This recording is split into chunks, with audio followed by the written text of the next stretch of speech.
ngomongin soal airsoft itu nggak akan pernah bisa lepas cuy dari yang namanya impresi sama reenactment alias reka ulang sejarah. Nah, buat lo yang nggak tahu, impresi itu adalah saat dimana lo berdandan semirip mungkin sama suatu unit militer atau kepolisian yang lo suka. Tapi kalau misalkan kita ngomongin impresi nih, ini sama sekali nggak ada hubungannya sama politik, ras, agama, dan hal-hal sebagainya lah. Impresi itu pure buat fun sama nambahin ilmu pengetahuan lu doang. Ya hitung-hitung belajar sejarah lah. Gitu. Jadi karena hari ini gue mau ngomongin impresi, gue mau ngingetin nih buat lo yang gampang tersinggung, gampang offended, atau bersumbu pendek, mendingan jangan dilanjutin nonton videonya. Tapi kalau lu cukup open minded dan pengen menambah wawasan lu, sok lah tonton videonya sampai habis. Oh ya, jangan lupa siapin cemilan sama kopi karena bakalan panjang hari ini.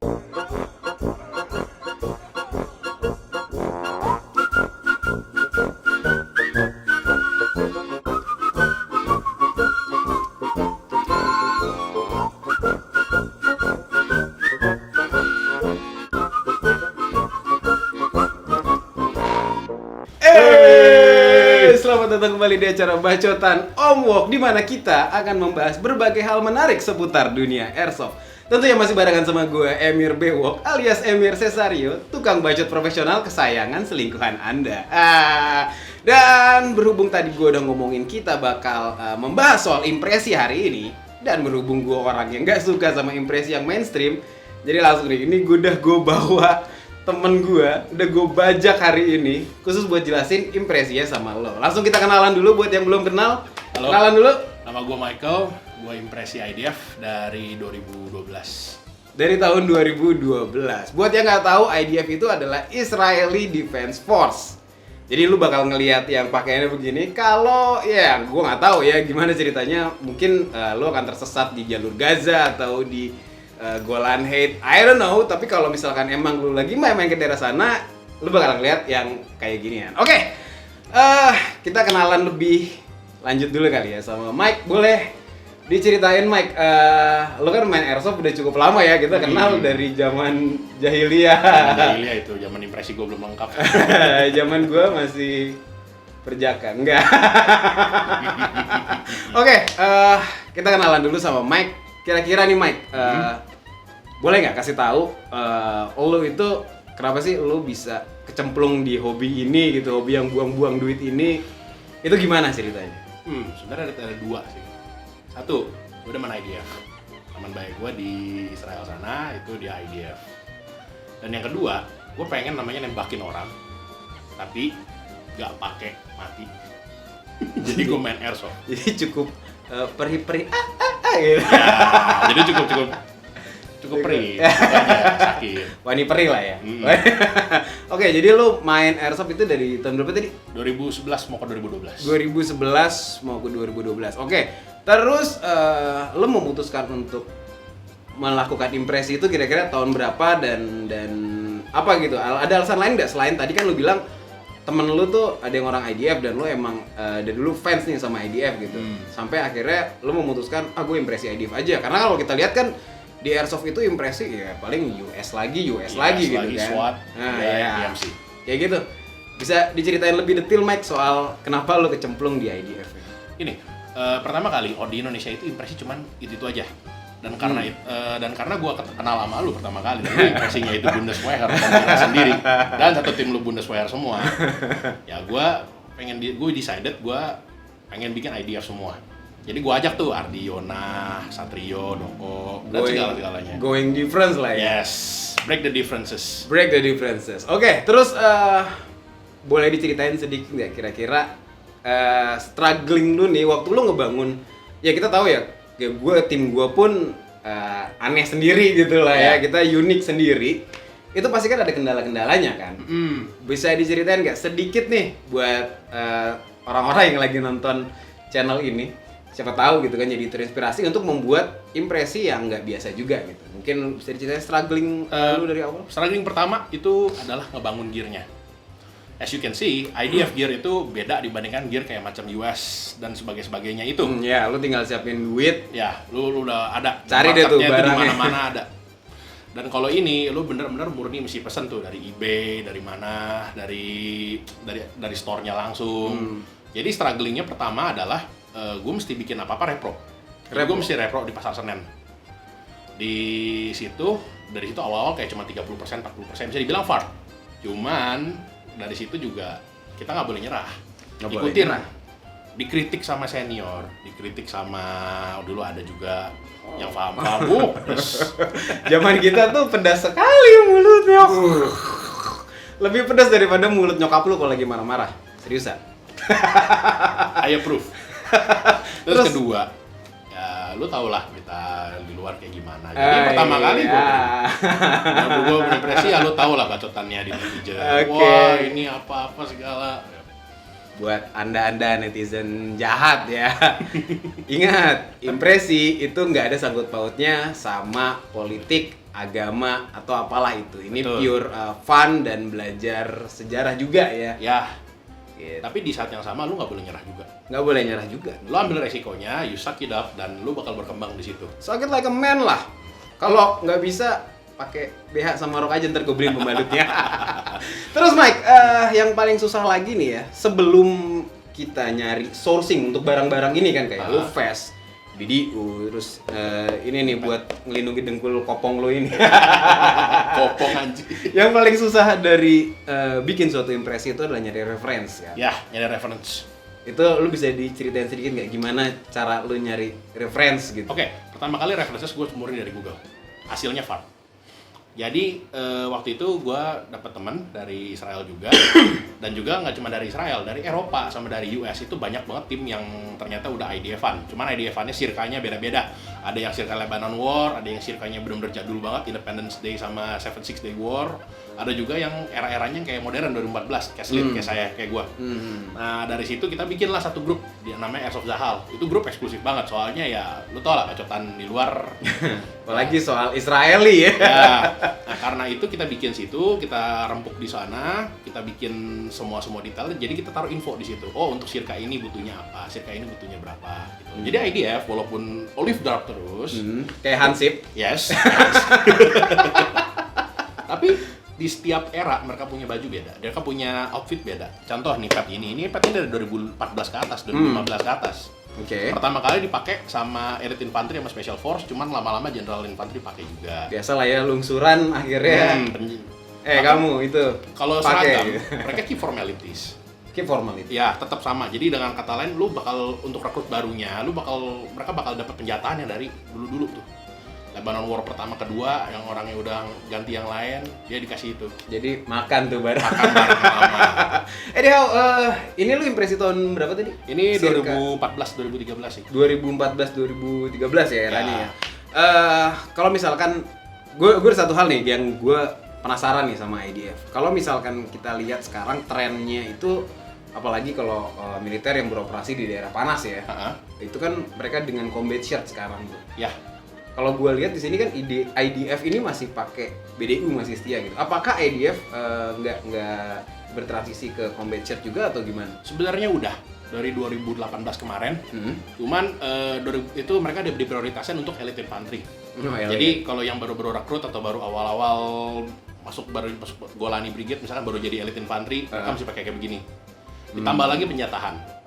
Di sono itu research and development-nya untuk firepower yang lainnya itu tinggi sekali. Jadi small arms-nya kadang-kadang suka nggak di follow up. Jadi lu pakai lah tuh yang di gudang. Yes. Oke, untuk impresi lu ini sendiri berarti kan dari IDF Golani Brigade ya? Ya, Golani Brigade. Which mean Golani itu buat yang nggak tahu nih kasih tahu nih sekarang biar pinteran dikit. Golani itu salah satu elit infanterinya yang ada di IDF. Di IDF di Northern Region operasinya. Oh, dia selalu di Northern Region bagiannya. Gitu. Oke, lo penasaran nggak? Si Mike ini kan tadi dia udah ngebacot nih ya bareng gue ya, ngejelasin tentang dirinya, kenalan, terus udah ngejelasin kayak impresinya dia juga gitu sekilas. Tapi ada satu yang kurang cuy. Kita belum lihat yang namanya detail. Jadi lo mau lihat detailnya? Gimana gue nelanjangin manusia satu ini? Stay tune terus di Bacotan Om Wok.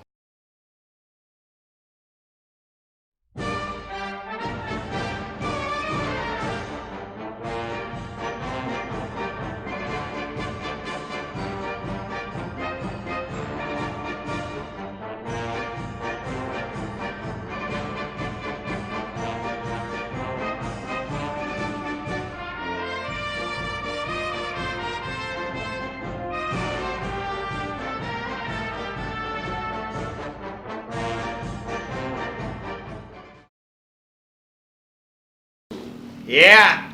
Sekarang kita masuk ke sesi striptease, bukan? Lu kenapa seneng banget sih kalau mau ditelanjangin? Karena gue awkward anjir. Oke, buat yang penasaran langsung kita cek detailnya si Mike ini. Kita bakal telanjangin dia dari atas sampai bawah. Awas lu main sabun. Oke, Mike. Sebelum kita menelanjangi lu, kayaknya ada bagusnya jelasin impresi itu mulai dari unit airsoft-nya dulu kali ya. Oke. Yang dipakai apa? Jadi itu kura-kura taruh situ dulu. Nih, Apa? your baby. Impresi utama IDF harus memakai Tavor, M4 sama M16. Tapi M16 udah jarang lah, M4 aja sama Tavor. M4 atau Tavor. Ya.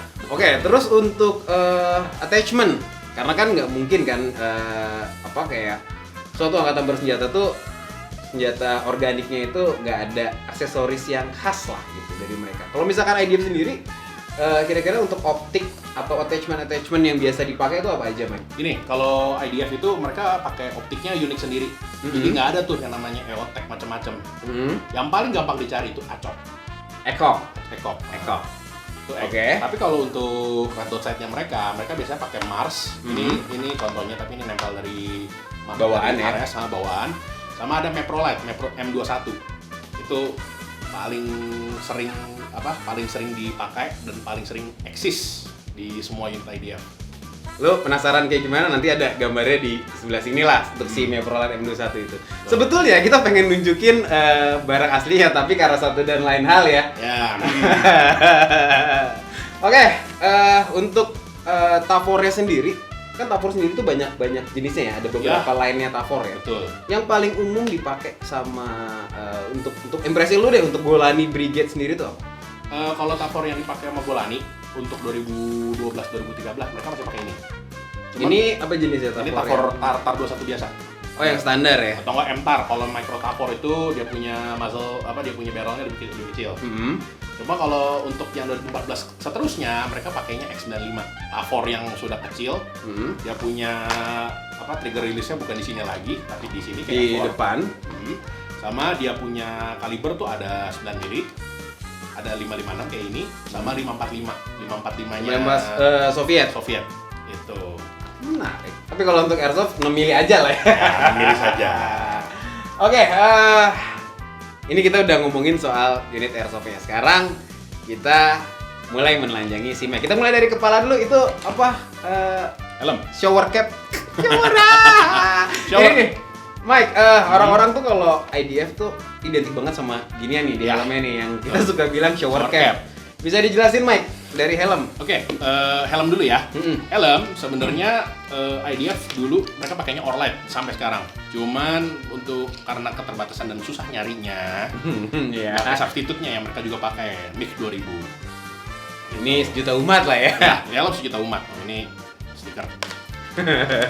Terus itu shower cap taktikal lo? Ini namanya Misnevet. Misnevet itu kalau misalkan di bahasa Ibraninya zaman dulu itu dipakai sama high priest sama kepala yang tending the House of God di Yerusalem. Oke. Dan itu biasanya Hakohon, marga Kohon atau kagak suku Lewi lah kalau suka dibilang. Nah, Misnevet ini keunikannya adalah dua. Jadi lu bisa lihat tadi kemonya hijau sama desert. Jadi ketika mereka di medan operasinya berbeda, mereka pakai kemonya beda juga. Dan ini satu. Sedangkan Misnevet itu kurang lebih kemonya itu ada 3 atau 4 ya. Dan itu nggak ada standarnya atau kayak tiap brigade misalnya kayak Golani dapatnya kemonya modelnya ini. Nggak ada standar, jadi gacha aja ya. Gacha. Sedapatnya lu aja. Dapatnya lu sesuai dengan medan ya. Kalau misalkan medannya desert lu pasti dikasihnya yang suruh pakai yang ini. Atau mungkin yang lain gitu.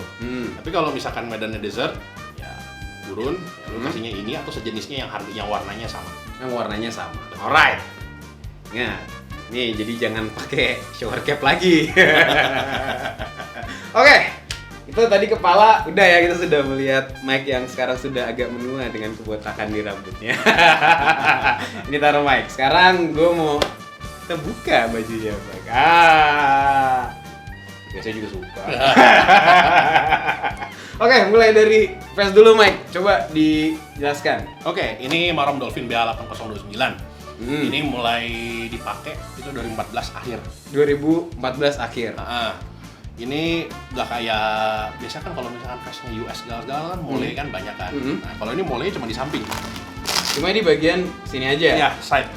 Kanan kiri. Oke. Ya, kalau yang atas ini masih nempel semua, masih nggak semi modular, makanya dibilang semi modular kan. Make sense sih ya, lu juga cuma dikasih ya 556 doang kan, ngapain lu pakai aneh-aneh di Jadi sini? instead kan idea kan kita mesti tahu mereka itu nggak pakai sidearm kecuali Special Forces atau NCO. Jadi mereka prioritasin more magazines, Jadi more rifle magazines. Mirip-mirip Rusia juga ya, lo nggak dikasih untuk rank infantry, lo nggak dikasih sidearms, Ya. bawa aja tuh magazine yang banyak. Jadi waktu kurang lebih kalau lu ketemu IDF, kalau misalkan dia di Warzone, lu bakal ketemu mereka dengan minimal bawa 9 sampai 10 magazine. 9 atau 10 magazine, Ya. itu udah termasuk yang Yang di rifle? Ya di rifle. Standby, alright. Gitu. Oke, jadi kalau dilihat di sini Veslo Marum Dolphin yang ini, bisa dijelasin sedikit Mike, ini tempat apa ini udah pasti lah ya magazine ya. Ini magazine, ini extra magazine juga. Ini bisa buat radio, tapi kadang-kadang kalau nggak ada radio, lu bisa pakai dengan ini. Buat ikat-ikat ya, emang Om Satu ini suka mengikat gitu anaknya. Kalau yang ini jelas buat granat, tapi di saat yang sama, ini granat multi tool di sini ya. Multi tool. Oh ada kecil, nempel, alright. Tuh, jadi lu taruh pisau, lu taruh macam-macam di situ. Sneakers. Sneakers. Sama karet-karet apalah itu, kadang ada yang bergerigi, ada yang bau strawberry ya, saya tidak tahu apa itu. Kalau ini dia buat taruh kompas. Sama ini buat taruh map, taruh apa itu. ID atau taruh misalkan ini hasil targetnya siapa, taruh di sini. Voucher pulsa? Oh enggak. Sama sekarang elektronik. Oke. Asli ini. Tau nggak ini buat apa? Buat apa? Ini buat taruh binokler Oh, jadi langsung ngegantung di dada. Di dada. Jadi ketika lu mau ngecek nih, mau scouting, lu tinggal begitu aja. Oke. Masukin lagi. Terus kalau untuk ini, Mike, ini kan untuk Mac pouch ya. Ini double atau single? Double. Bisa taruh 2. Berarti ini udah 6 magazine sendiri di sini. 4, 6, 8, Alright. 9, 10 kalau yang dari samping. Kalau lu pakai M4, biasa IDF itu dia pakai elastic band. Itu mereka taruh magazine di dalam situ satu. Oh gitu, buat nanti lu yang nggak tahu bentuknya gimana kira-kira, ya ada di sini lah. Nanti gue kasih lihat tuh gambarnya, oke? Terus, gue penasaran nih, kan zaman sekarang ya, yang namanya combat vest itu tuh semua rata-rata udah plate carrier kan? Ada ballistic protectionnya. Untuk IDF sendiri, kalau misalkan kita lihat Marum Dolphin yang lama itu kan lebih ke load bearing ya sebenarnya ya. Yang di samping itu kan. Untuk yang ini ada plate carrier. Oh ini kelasnya udah plate carrier sebetulnya. Udah ada plate di dalam, cuman ini dalamnya pakai gabus. Oh iyalah. Nah, kita tentara plastik ya, ngapain juga menyiksa diri sendiri. Kalau lo pengen dehidrasi atau kecapean terus mati gitu ya, bunuh diri dengan cara itu, kayaknya colokin garpu ke stop kontak lebih gampang ya. Oke, Mike, kita lanjut bongkar lo. Tadi kan udah bagian depan nih. Ya, sekarang kita suruh nungging. Nungging. Enggak, balik badan. Oke. Nah, ini bagian belakangnya nih Mike. Ini apa nih Mike? Coba dijelaskan, ini kan ada kayak semacam MAP ya? Ya, MAP. Biasanya kalau IDF kan dia kan deployment-nya langsung hari itu balik. Yang kata lain nggak ada yang namanya kayak taruh camelback. Sebenarnya ada sih, cuman nggak not necessary. Jadi mereka taruh di belakang tuh equipment lain. Biasanya bandages, terus tourniquet, terus lu taruh equipment misalkan kalau ada radio man, dia ada radio portnya sendiri. Oh ada sendiri? Ya, jadi belakangnya juga modular sebenarnya. Modular? Bisa? Ya. Oh, jadi kura-kura lu ini bisa dicopot ya? Betul. Tapi kayaknya kurang kelihatan Mike. Lebih baik kayak lu copot dong. Buka. Sabar. Kayak ini kayak gitu tau. Gocengan aja Mike ya. Miskin. Buka. Bentar. Ini kalau ceben boleh taruh tete nggak? Oke. Langsung ditunjukkan lah kemodularan MAP lu ini seperti apa gitu kalau untuk IDF ya. Oke. Ini buat helmet. lu taruh helm lu sini. Gitu. Oke. Sambungnya ke sini.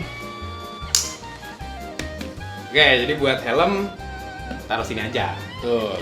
Terus apa lagi? Dibuka dari sini.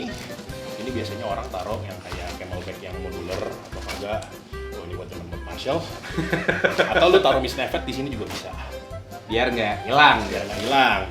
Atau kalau misalkan di fieldnya itu lumayan makan 1 hari dan biasanya di IDF itu ada orang religius, mereka taruh talit kipah tefilin di sini. Yang buat bayang, ikat-ikat. ya itu namanya tefilin. Kalau kipah itu kayak di kepala kayak kopiah. Kayak peci gitu lah. Betul. Oke. Satu lagi talit yang kayak jubah. Yang kayak Paham? paham. Nah, kalau di sini, Ini ada berbahaya kalau dikasih lihat.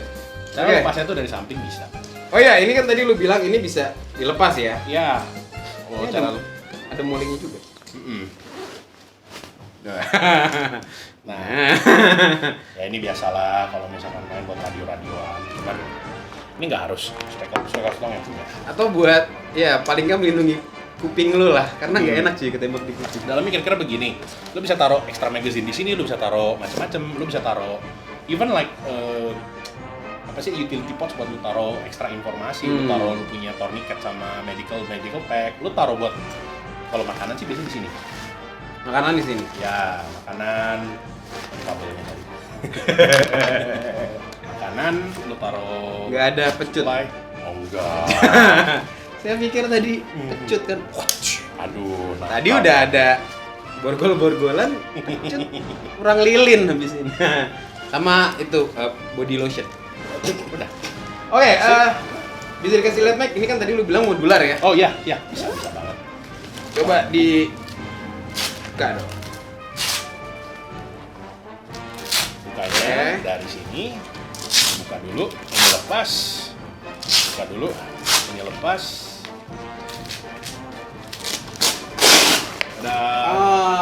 Dia agak unik ya. Kalau misalkan buat kita gitu ya, anak-anak airsoft yang terbiasa dengan sistem mole, ini tuh dia pakai velcro, Mike. Ya. Jadi kayak inget gak lu Vest SWAT era 90-an tuh? Ya, Yang pakai kancing jepret sama velcro. kancing jepret sama velcro di dalam. Cuman kalau ini velcro dan buckle ya gitu. Ya. Terus ini juga langsung nyambung ke belt. Jadi gini, vestnya BL8029 ini, mereka nyambung ke sama di bawah tuh ada yang namanya smart. Nih, itu biasa taruh di bawahnya itu ada apa kayak buat pengancing perut gitu. Biar daddy bodinya itu tertutup. Menutup yang buncit-buncit ya. Tapi kalau deket dia gue berasa kurus loh. Apa ya tadi? Oh ya, kalau ini tactical beltnya. Ini Jadi, tactical belt. ada 2 opsi. Satu yang buat penutup perut itu, satunya tactical belt. Yang ini lebih multifungsi sih. Lu dapat grenade box, buat grenade pouch. Dapat, oke. Nah, sama ini utility. Ya ini sebenarnya nggak masuk sih, cuman ya. Ya buat bawa handphone lah. Bawa HP. Gua kalau suka kan bawa HP di sini. Hubungin pacar. Betul. Bilang saya sukir gitu ya. Tapi pacar gua galak. Foto, oh iya sama. Tidur di luar lagi gue ntar. Oke, itu tadi kita udah lihat face-nya dari si Mike. Ya. Sekarang kita agak ke bawah sedikit nih, agak turun ke daerah paha biasa. Bisa dikasih lihat Mike, ini ada dengkul kopong lo itu dilindungi dengan Agilite Axis knee pad. Agilite Axis knee pad. Ini Israeli brand juga ya? Ya. Ini terkenal karena bisa dipakai sama gitu. Ini lebih fleksibel dan kan biasanya kan kalau kita pakai knee pad tuh ganggu banget ya di persendian. Betul. Jadi gini, kalau di IDF lu suka nemu orang pakai knee pad yang dulu-dulu tuh. Yang Itu kayak Altama apalah itu gitu. Itu mereka kadang-kadang suka molos begitu. Jadi ujung-ujungnya mereka kadang-kadang knee pad mereka suka ditaruh di boots. Di boots atau di atas Jadi di atas ankle kaki. lah jatuhnya. Karena kenapa? 1, itu nggak nyaman. 2, panas.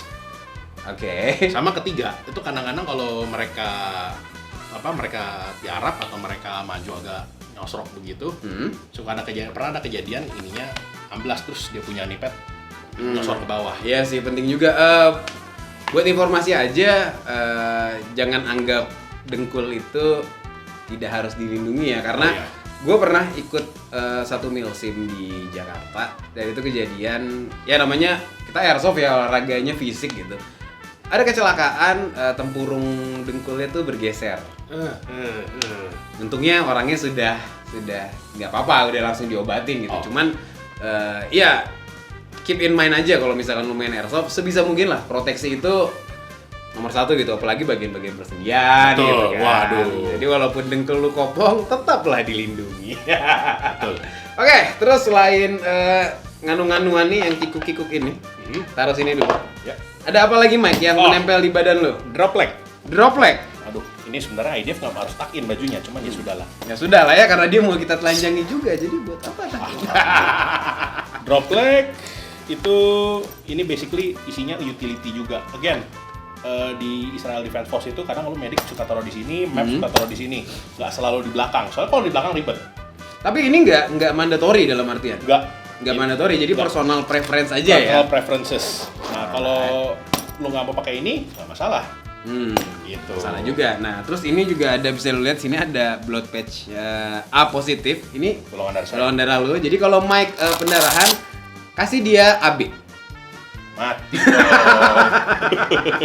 Oke, tadi udah nih soal first line lu kan, kayak vest, terus ada knee pad, ada ini. Terus baju dong. Jelaskan cuttingannya. Oke. Kalau BDU-nya IDF tuh gitu. Gini, BDU IDF itu kalau lu ngeliatin BDU Inggris zaman Perang Dunia Kedua dan setelahnya, itu benar-benar ngikutin pattern itu.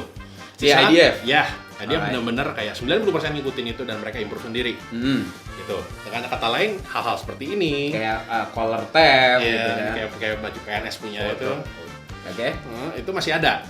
Ditambah lagi satu, kalau sekarang di zaman 2014 sampai ke atas orang kan suka pakai lighting kan? Oh iya, zip on. Ya, IDF masih pakai button. Gitu. Oh, buat informasi, BDU IDF itu ada dua, BDU A, BDU B. Ini BDU A. Oke. A itu sayangnya bukan buat field, tapi buat day to day office atau training. Jadi kalau di Indonesia itu kayak PDH lah ya. Makanya dinas harian buat lu yang ngetik-ngetik di back office tuh. BDU B itu buat on duty. Combat. Yang membedakan cuman ini sih. Kalau buttonnya BDU B kelihatan.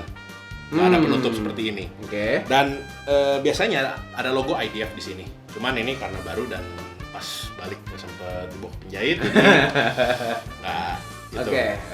Sama satu lagi, ini dari Cold War era punya jahitan. Ada. Oh iya, ini saya lihat tuh. Jadi ada ini, yang keriting-keriting. Jadi ini fungsinya buat ya lu tau lah, kalau misalkan baju nggak ada ini kan panas. Oh iya, keringetan. BB. Jadi biarkan odor itu keluar gitu ya. Lumayan psychological warfare. Ada semeriwing gitu kan. Jadi kalau langsung ketemu musuh bekep, gitu. Kurang lebih gitu lah. Enggak sih, gue ngarang aja. Terus bagian belakangnya apakah ada sesuatu yang nggak ada ya? Ini polos. Semuanya nggak ada yang sama, BDU-nya ya nggak semuanya sama, BDU-nya semua ngikutin Inggris. Oke, Mike, tinggal satu lagi nih, tadi Fresh udah, BDU udah, terus semuanya udah. Ini nih, tempurung kopong lo ini udah kita bahas. Satu nih yang belum. Belum apa itu? Sepatu. Oh, sepatu. Nah, ya susah juga, masa harus ngangkong kan nggak enak gitu. Sepatunya. Bisa diceritain nggak kira-kira kalau untuk IDF tuh preferensi bootsnya tuh seperti apa? Mereka bootsnya itu kayak boots. Oke, bayangin aja kayak bootsnya American pas Vietnam War sama bootsnya yang orange yang dipakai TNI sekarang. Cuma warnanya coklat merah. Dibilangnya red boots, padahal warnanya sih merah-merah kecoklatan. Oke. Gitu. Dan itu yang biasa dipakai. Beberapa Spec Ops dia pakai bootsnya udah mulai bebas. Udah nggak ada yang namanya boots sampai ke ankle lagi. Mereka udah pakainya kayak Merrell atau kayak pakai beberapa bahkan yang kayak reservisnya mereka pakai Black Hawk kayak Amerika punya. Oh, udah mulai kapitalis ya. Oh ya, terus kalau misalkan kita ngomongin boots tadi ya, Mike. Kan bootsnya itu ada yang hitam, ada yang coklat yang dibilang red boots itu ya. Ya. Walaupun warnanya coklat sih, aneh juga. Ya. Tapi itu ada ciri khas tertentu nggak sih, Mike? Misalnya yang pakai boots merah tuh biasanya brigade ini atau divisi ini gitu. Jadi gini, ini as if 2016 dia punya data ya. Jadi kalau Golani itu biasanya warna hitam. Golani itu hitam. Nah, Givati, terus Nahal Brigade, terus Paratrooper itu coklat. Cuman sekarang lu bisa nemu Golani pakai boots coklat juga, red boots juga. Udah mulai membaur anaknya gitu, nggak eksklusif lagi. Oke, itu tadi kita sudah ngebahas impresi soal IDF ya, Israeli Defense Force bareng teman baik gue nih Michael Sebastian. Buat lo gimana? Sudah tertarik mungkin untuk ikutan impresi yang satu ini, tapi resiko tanggung sendiri ya. Resiko miskin maksudnya karena mahal. Wah, Oke, anyhow, thank you banget Mike. Waktunya udah gue bajak hari ini. Oh, nggak masalah. Udah muncul di Leisure is channel all mine. asal-asalan. Ya udah, buat lo stay tune terus di Bacotan Om Wok. Jangan lupa like, comment, subscribe.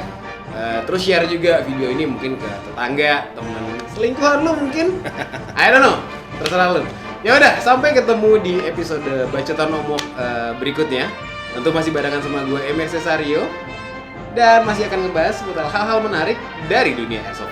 Emir Cesario dan Michael Sebastian signing out. Sampai jumpa.